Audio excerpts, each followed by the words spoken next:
القرآن يوحدنا لطريق الخير يوجهنا الله تعالى أنزله ورسول الله معلم. بسم الله الرحمن الرحيم. ثم ذكر المصنف رحمه الله بعد هذا البيان التفريعات الثلاثة الباقية على الحكم فقال: ولذلك صح إيقاع الطلاق بعد الخلع، أي ولأجل أن مدلول الخاص قطعي واجب الاتباع، صح عندنا إيقاع الطلاق على المرأة بعدما خالعها، خلافا للشافعي رحمه الله. وبيانه أن الشافعي رحمه الله يقول: إن الخلع فسخ للنكاح فلا يبقى النكاح بعده، وليس بطلاق فلا يصح الطلاق بعده، وعندنا هو طلاق يصح إيقاع الطلاق الآخر بعده، عملا بقوله تعالى: فإن طلقها فلا تحل له من بعد. وذلك لأن الله تعالى قال أولا: الطلاق مرتان فإمساك بمعروف أو تسريح بإحسان، أي الطلاق الرجعي اثنان أو الطلاق الشرعي مرة بعد مرة بالتفريق دون الجمع. فبعد ذلك يجب على الزوج إما إمساك بمعروف أي مراجعة بحسن المعاشرة، أو تسريح بإحسان أي تخليص على الكمال والتمام. ثم ذكر بعد ذلك مسألة الخلع فقال: فإن خفتم ألا يقيما حدود الله فلا جناح عليهما فيما افتدت به، أي فإن ظننتم يا أيها الحكام ألا يقيما أي الزوجان حدود الله بحسن المعاشرة والمروة فلا جناح عليهما فيما افتدت المرأة به وخلصتها من زوجه وطلقها الزوج. فعلم أن فعل المرأة في الخلع هو الافتداء، وفعل الزوج هو ما كان مذكورا سابقا، أعني الطلاق لا الفسخ، لأن الفسخ يقوم بالطرفين لا بالزوج وحده. ثم قال: فإن طلقها فلا تحل له من بعد حتى تنكح زوجا غيره، أي فإن طلق الزوج المرأة ثالثا فلا تحل المرأة للزوج من بعد الثالث حتى تنكح زوجا غيره ووطيها وطلقها. فالشافعي رحمه الله يقول: إنه متصل بقوله الطلاق مرتان حتى تكون هذه الطلقة ثالثة، وذكر الخلع فيما بينهما جملة معترضة، لأنه فسق لا يصح الطلاق بعده. ونحن نقول إن الفاء خاص وزع لمعنى مخصوص وهو التعقيب، وقد عقب هذا الطلاق بالافتداء، فينبغي أن يقع بعد الخلع وهو أيضا طلاق. غايته أنه يلزم أن تكون الطلقات أربعة، اثنتان في قوله تعالى الطلاق مرتان، والثالثة الخلع، والرابعة هي هذه. ولكن له لا بأس به، فإن الخلع ليس طلاقا مستقلا على هدة، بل مندرج في الطلقتين، فكأنه قيل الطلاق مرتان سواء كانتا رجعيتين، فحينئذ يجب إمساك بمعروف أو تسريح بإحسان، أو كانتا في ضمن الخلع فحينئذ تكون بائنة، فإن طلقها بعد المرتين المذكورتين فيما قبل فلا تحل له حتى تنكح زوجا غيره. الآية. ثم ذكر المصنف رحمه الله بعد هذا البيان التفريعات الثلاثة الباقية على الحكم فقال: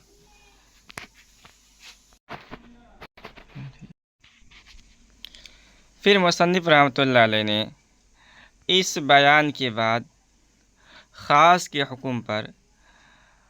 باقی ماندہ تین تفریعات کو ذکر کیا ہے. چنانچہ ماتن نے فرمایا: وَلِذَلِكَ صَحَّ إِيقَاعُ الطَّلَاقِ بَعْدَ الْخُلَعِ، اور اسی وجہ سے خلا کے بعد طلاق دینا صحیح ہے۔ یہ متن کی عبارت ہے۔ اب آگے شارح فرماتے ہیں ای والی اجل ان مدلول الخاص قطعی واجب الاتباع صح عندنا ایقاع الطلاق علی المرأة بعد ما خالعها، یعنی اس وجہ سے کہ خاص کا مدلول قطعی ہے، واجب الاتباع ہے، ہمارے نزدیک عورت سے خلا کا معاملہ کرنے کے بعد اس پر طلاق واقع کرنا صحیح ہے، خلافاً للشافعی رحمہ اللہ۔ اس میں حضرت امام شافعی رحمۃ اللہ کا اختلاف ہے۔ وبیانہ ان الشافعی رحمہ اللہ یقول ان الخلا فسخ للنکاح فلا يبقى النکاح بعدہ وليس بطلاق فلا يصح الطلاق بعده، وعندنا هو طلاق يصح إيقاع الطلاق الآخر بعده عملا بقوله تعالى فإن طلقها فلا تحل له من بعد۔ اور اس کی تفصیل یہ ہے کہ حضرت امام شافعی رحمۃ اللہ علیہ فرماتے ہیں کہ خلا نکاح کو فسخ کرنا ہے، لہذا خلا کے بعد نکاح باقی نہیں رہے گا، اور خلا طلاق نہیں ہے، لہذا اس کے بعد طلاق بھی صحیح نہیں ہے، اور ہمارے نزدیک خلا طلاق ہے، لہذا اس کے بعد دوسری طلاق واقع کرنا باری تعالیٰ کے ارشاد فَإِن طَلَّقَهَا فَلَا تَحِلُّ لَهُ مِن بَعْدُ پر عمل کرنے کی غرض سے صحیح ہے۔ آگے شارح فرماتے ہیں وَذَلِكَ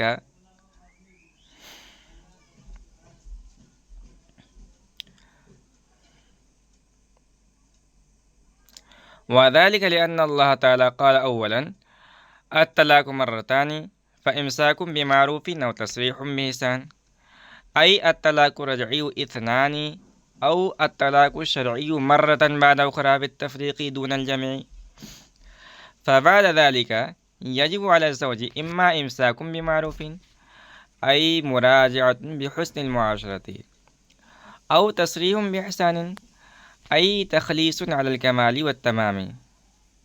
ثم ذكر بعد ذلك مسألة الخلع فقال فإن خفتم ألا يقيم حدود الله فلا جناح عليهما فيما افتدت به، اور اس لیے کہ اللہ تعالیٰ نے اولاً ارشاد فرمایا الطلاق مرتان فإمساك بمعروف أو تسريح بإحسان، یعنی طلاق دو مرتبہ ہے، تو اس کے بعد یا تو اچھی طریقے سے روکنا ہے یا اچھی طرح سے رخصت کرنا ہے۔ اب شارح اس آیت کی تفسیر بیان کر رہے ہیں، یعنی طلاق رجعی دو ہیں، یا کہہ لیجیے طلاق شرعی ایک کے بعد ایک الگ الگ کر کے دو طلاقیں ہیں، ایک ساتھ نہیں۔ پھر اس کے بعد شوہر پر واجب ہے یا تو حسن سلوک کے ساتھ رجعت کر لے یا اچھے انداز پر یعنی بطریقے کمال اس کو رخصت کر دے۔ شرح فرماتے ہیں پھر اس کے بعد اللہ تعالیٰ نے خلا کا مسئلہ ذکر فرمایا، چنانچہ ارشاد فرمایا فَإِنْ خِفْتُمْ أَلَّا يُقِيمَ حُدُودَ اللَّهِ فَلَا جُنَاحَ عَلَيْهِمَا فِيمَا افْتَدَتْ بِهِ، یعنی اے مسلمان حاکموں، اگر میاں بیوی دونوں حسن سلوک اور حسن موافقت سے اللہ تعالیٰ کے بتلائے ہوئے احکام قائم نہ کر سکیں تو ان دونوں پر اس صورت میں کوئی گناہ نہیں ہے کہ بیوی شوہر کو مال لے کر اپنے آپ کو شوہر سے چھڑا لے اور شوہر اس کو طلاق دے دے۔ فعلم أن فعل المرأة في الخلع هو الابتداع وفعل الزوج وما كان مذكورا سابقا عن الطلاق لا الفسخ، لأن الفسخ يقوم بالطرفين لا بالزوج وحده، ثم قال فإن طلقها فلا تحل له من بعد حتى تنكح زوجا غيره، أي فإن طلق الزوج المرأة ثالثا فلا تحل المرأة للزوج من بعد الثالث حتى تنكح زوجا غيره ووطئها وطلقها۔ شرح فرماتے ہیں کہ اس آیت سے معلوم ہوا کہ خلا میں عورت کا فعل فدیہ دینا ہے، اور شوہر کا فعل وہ ہے جو سابق میں مذکور ہوا، یعنی طلاق نہ کہ فسخ، کیونکہ فسخ طرفین کے ساتھ قائم ہوتا ہے نہ کہ صرف شوہر کے ساتھ۔ ثم قال فإن طلقها فلا تحل له من بعد حتى تنكح زوجا غيره، أي فإن طلق الزوج المرأة ثالثا فلا تحل المرأة للزوج من بعد الثالث حتى تنكح زوجا غيره ووطئها وطلقها. اس کے بعد باری تعالیٰ نے ارشاد فرمایا کہ فإن طلقها فلا تحل له من بعد حتى تنكح زوجا غيره، یعنی اگر شوہر نے عورت کو تیسری بار طلاق دی تو وہ عورت شوہر کے لیے تیسرے کے بعد حلال نہیں ہوگی یہاں تک کہ عورت دوسرے سے نکاح کر لے اور دوسرا شوہر اس کو طلاق دے دے۔ فالشافعی رحمہ اللہ یقول انه متصل بقوله الطلاق مرتان حتى تكون هذه الطلقة ثالثة، وذكر الخلع فيما بينهما جملة معترضة لأنه فسق لا يصح الطلاق بعده۔ حضرت امام شافعی رحمۃ اللہ علیہ فرماتے ہیں کہ فإن طلقها، یہ پوری آیت ہے، باری تعالیٰ کے قول الطلاق مرتان کے ساتھ مربوط ہے تاکہ یہ تیسری طلاق ہو سکے، اور ان دونوں کے درمیان خلا کا ذکر جملہ معترضہ کے طور پر ہے، اس لیے کہ خلا فسق ہے جس کے بعد طلاق صحیح نہیں ہے۔ وَنَحْنُ نَقُولُ إِنَّ الْفَاءَ خَاصٌ وُسِعَ لِمَعْنًى مَخْصُوصٍ وَهُوَ التَّعْقِيبُ، وقد عقب هذا الطلاق بالابتداء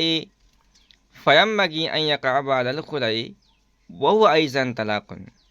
غايته أنه يلزم أن تكون الطلقات أربعة، اثنتان في قوله تعالى الطلاق مرتان، والثالثة الخلع، والرابعة هي هذه، ولكن له لا بأس به فإن الخلع ليس طلاقا مستقلا على حدة بل مندرج في الطلقتين،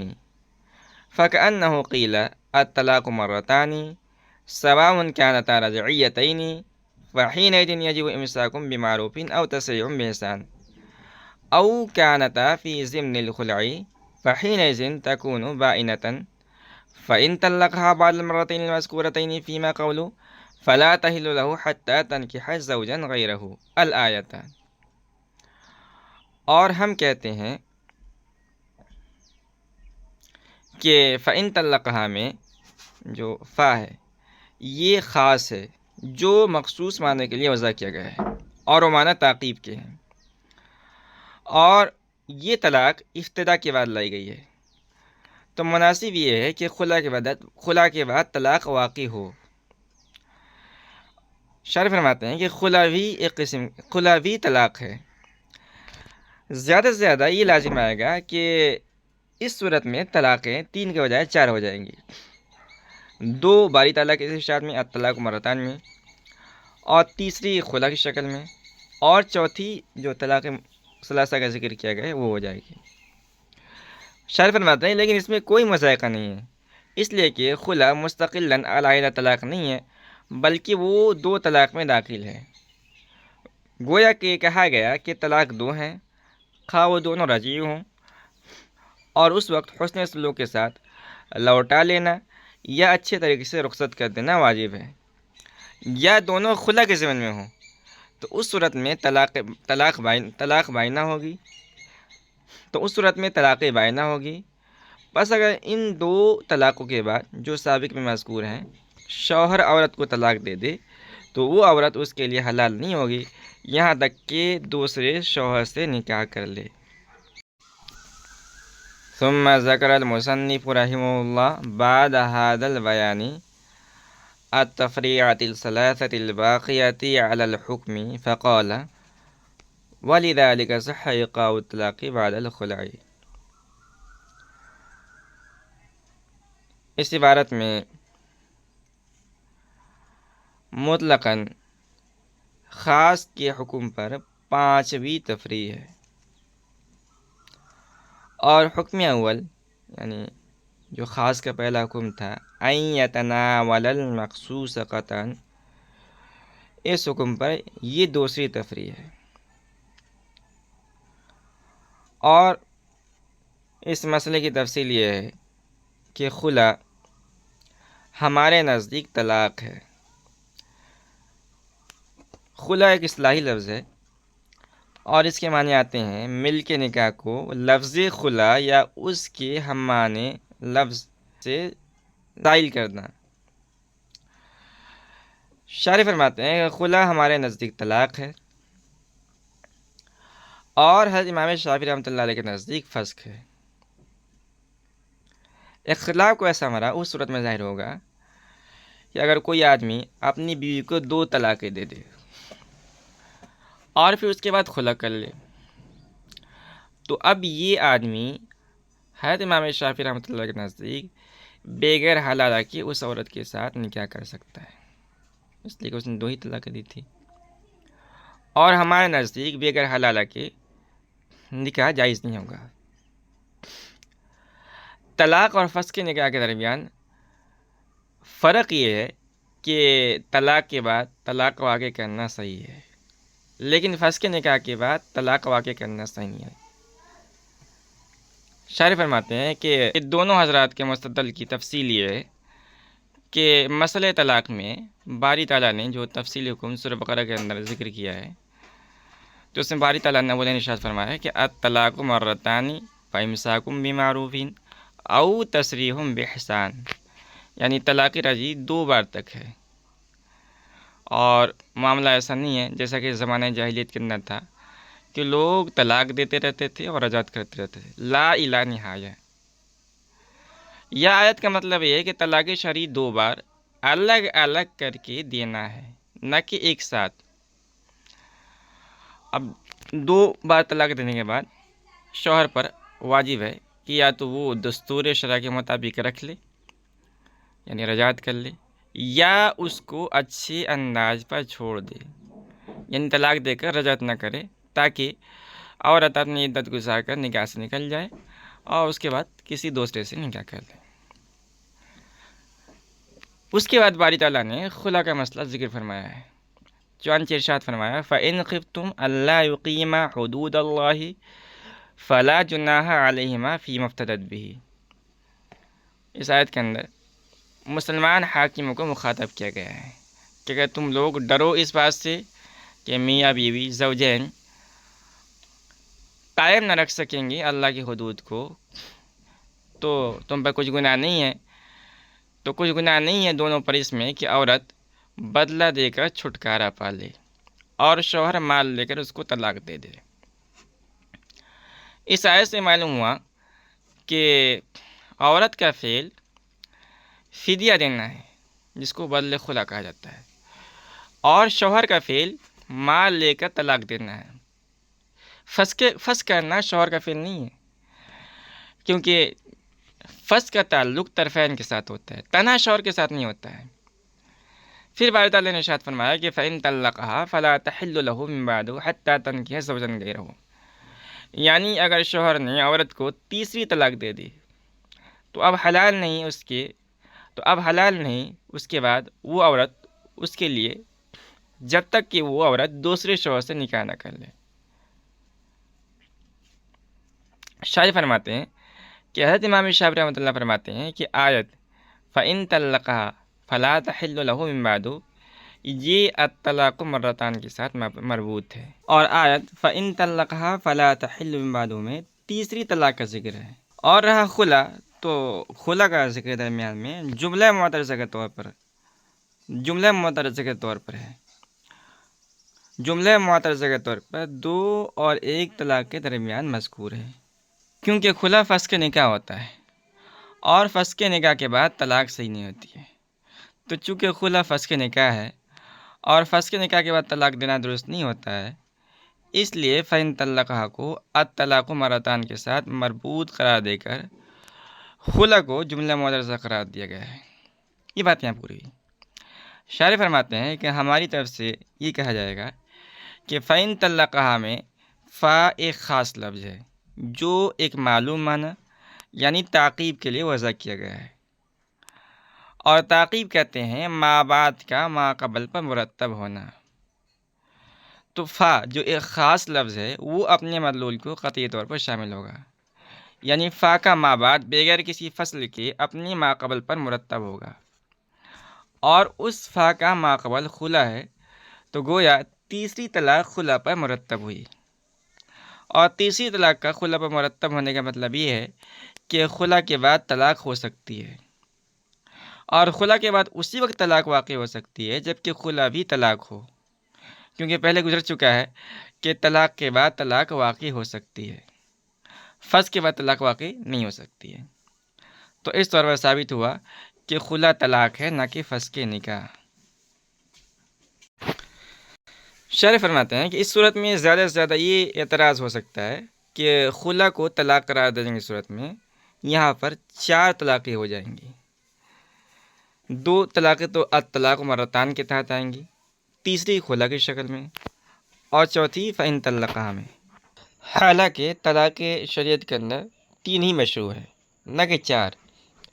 شارح فرماتے ہیں کہ ہماری طرف سے اس کا جواب یہ دیا جائے گا کہ خلا طلاق تو ہے، مگر مستقل اور علیحدہ طلاق نہیں ہے، بلکہ الطلاق مرتان میں داخل ہے۔ گویا کہ باری تعالیٰ نے ارشاد فرمایا ہے کہ طلاقیں 2 ہیں، الطلاق مرتان، طلاقیں 2 ہیں، خواہ وہ دونوں رجعی کی شکل میں ہو، خواہ وہ خلا کے ضمن میں ہو۔ اگر طلاق رجعی ہے تو اس کو دستور شرع کے مطابق یا تو اپنی بیوی کو، عورت کو روک لے، یا دستور شرع کے مطابق چھوڑ دے۔ اور اگر خلا کے ضمن میں ہے تو خلا سے وہ عورت بائنہ ہو جائے گی۔ پھر اگر مذکورہ 2 طلاقوں کے بعد شوہر تیسری طلاق دے دے تو وہ عورت اب حلال نہیں ہوگی اس کے لیے، یہاں تک کہ عورت دوسرے شوہر سے نکاح نہ کر لے۔ شارح فرماتے ہیں کہ اس جواب کے بعد طلاقوں کے 4 ہونے کا اعتراض واقع نہیں ہوگا۔ وعلى هذا التقرير اندفع ما قيل إنه يلزم أن يكون الطلاق الذي بعد الخلع فقط حكمه عدم الحل لا الذي ليس كذلك، وأنه يلزم أن لا يكون الخلع إلا بعد المرتين عملا بقوله تعالى فإن خفتم، ولكن يرد أن هذا كله إنما يصح إذا كان التصريح بالإحسان إشارة إلى ترك المراجعة كما حررت، وأما إذا كان إشارة إلى الطلقة الثالثة على ما روي عن النبي عليه السلام أنه قال هو الطلاق الثالث، فحينئذ يكون قوله تعالى فإن طلقها بيانا لذلك، ولا تعلق له بمسألة الخلع أصلا، فيكون المعنى أن بعد المرتين إما إمساك بمعروف بالمراجعة أو تسريح بإحسان بالطلقة الثالثة، فإن أثر التسريح بالإحسان فطلقها ثالثة فلا تحل له من بعد الآية۔ هذا خلاصة ما قالوا، والبسط في التفسير الأحمدي۔ فرماتے ہیں کہ وعلى هذا التقرير اندفع ما قيل إنه يلزم أن يكون الطلاق الذي بعد الخلع فقط حكمه عدم الحل لا الذي ليس كذلك، وأنه يلزم أن لا يكون الخلع إلا بعد المرتين عملا بقوله تعالى فإن خفتم۔ کہہ رہے کہ اس تقریر سے جو ہم نے ذکر کی ہے یہ اعتراض بھی دور ہو گیا جو لوگوں نے کہا ہے کہ اس تقریر سے لازم آتا ہے کہ وہ طلاق جو خلا کے بعد ہو فقط اس کا حکم عدم حل ہے، اور جو طلاق ایسی نہیں ہے اس کا حکم یہ نہیں ہے۔ اور یہ بھی لازم آتا ہے کہ خلا نہ ہو مگر 2 بار طلاق دینے کے بعد، تاکہ باری تعالیٰ قول فَإِنْ خِفْتُمْ پر عمل ہو سکے۔ ولكن يرد أن هذا كله إنما يصح إذا كان التصريح بالإحسان إشارة إلى ترك المراجعة كما حررت، لیکن یہ کل کا کل اسی وقت درست ہوگا جبکہ تصریح بالإحسان سے ترک مراجعت کی طرف اشارہ ہو، جیسا کہ میں نے لکھا ہے۔ وأما إذا كان إشارة إلى الطلقة الثالثة على ما روي عن النبي عليه السلام أنه قال هو الطلاق الثالث، فحينئذ يكون قوله تعالى فإن طلقها بيانا لذلك، ولا تعلق له بمسألة الخلع أصلا، فيكون المعنى أن بعد المرتين إما إمساك بمعروف بالمراجعة او تصریح بإحسان بالطلقۃ الثالثۃ، اور جب تیسری طلاق کی طرف اشارہ ہو، جیسا کہ رسول اکرم صلی اللہ علیہ وسلم سے مروی ہے کہ آپ نے ارشاد فرمایا کہ تصریح بالإحسان ہی تیسری طلاق ہے، تو اس وقت باری تعالیٰ کے ارشاد فَإِن طَلَّقَهَا، یہ تصریح بالإحسان کا بیان واقع ہوگا، اور اس آیت کا مسئلہ خلا کے ساتھ کوئی تعلق نہیں ہوگا۔ اب آیت کے معنی ہوں گے کہ 2 بار کی بات حسن سلوک کے ساتھ لوٹا لینا ہے، یا اچھے طور پر تیسری طلاق دے کر رخصت کر دینا ہے۔ فَإِنْ أَثَرَ التَّسْرِيحَ بِالْإِحْسَانِ فَطَلَّقَهَا ثَالِثَةً فَلَا تَحِلُّ لَهُ مِن بَعْدُ الْآيَةَ، هذا خلاصة ما قالوا والبسط في التفسير الأحمدي۔ پھر اگر شوہر نے تصریح بالإحسان کو ترجیح دے کر اس عورت کو تیسری طلاق دے دی تو اس کے بعد اس کے لیے عورت حلال نہیں ہوگی۔ یہ علماء کرام کے، فقہاء کرام کے اقوال کا خلاصہ ہے،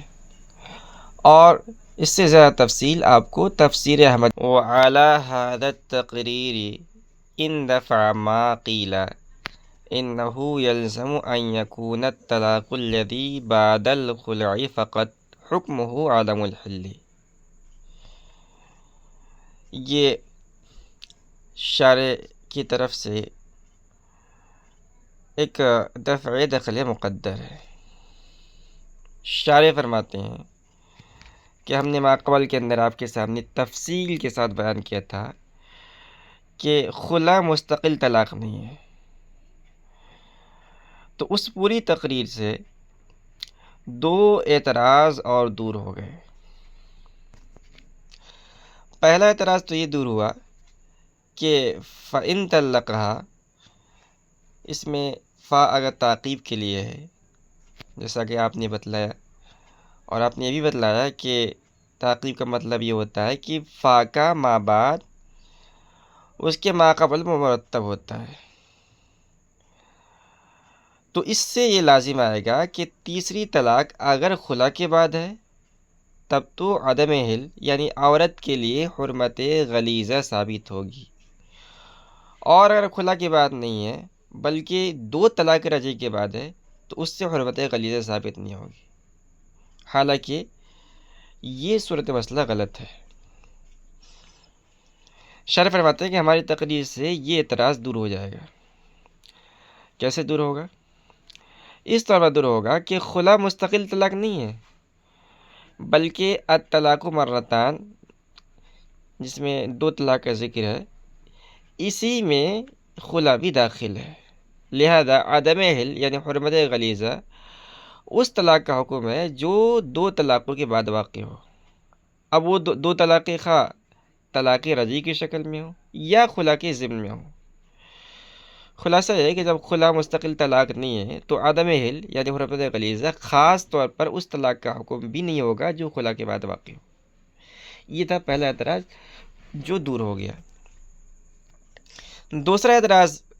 یہ کیا جاتا ہے کہ قرآن کے سیاق و سباق سے یہ لازم آتا ہے کہ خلا 2 بار طلاق دینے کے بعد ہی ہو سکتا ہے، کیونکہ مسئلہ خلا کو بیان کرنے کے لیے باری تعالیٰ نے فرمایا فَإِنْ خِفْتُمْ أَلَّا يُقِيمَا، اور فَإِنْ خِفْتُمْ کے اندر جو فا ہے یہ بھی چونکہ تعقیب کے لیے ہے، اور آپ نے بتایا کہ تعقیب کا مطلب یہ ہوتا ہے کہ فا کا ما بعد اس کے ما قبل مرتب ہو، تو یہاں خلا کا ترتب بھی اپنے ما قبل یعنی الطلاق مرتان پر ہوگا، اور یہ ثابت ہوگا کہ خلا فقط 2 طلاقوں کے بعد ہی ہو سکتا ہے، ابتداً خلا نہیں ہوگا۔ حالانکہ یہ مسئلہ بھی درست نہیں ہے، کیونکہ خلا جس طرح 2 طلاقوں کے بعد ہو سکتا ہے اسی طرح ابتداً بھی ہو سکتا ہے۔ شارح فرماتے ہیں کہ ہماری تقریر سے، ماقبلی تقریر سے یہ اعتراض بھی دور ہو جائے گا۔ کیسے دور ہوگا؟ اس طور پر دور ہوگا کہ ماقبل میں ہم نے بار بار آپ کے سامنے بیان کیا ہے کہ خلا مستقل طلاق نہیں ہے، بلکہ یہ الطلاق مرتان میں مذکور 2 طلاقوں میں داخل ہے۔ تو جب خلا مستقل طلاق ہے ہی نہیں بلکہ سابقہ 2 طلاقوں میں داخل ہے تو اس کے کسی پر مرتب ہونے کا سوال ہی پیدا نہیں ہوتا ہے۔ یہ بات یہاں پوری ہوئی۔ وَلَٰكِن يَرِدُ أَنَّ هَٰذَا كُلَّهُ،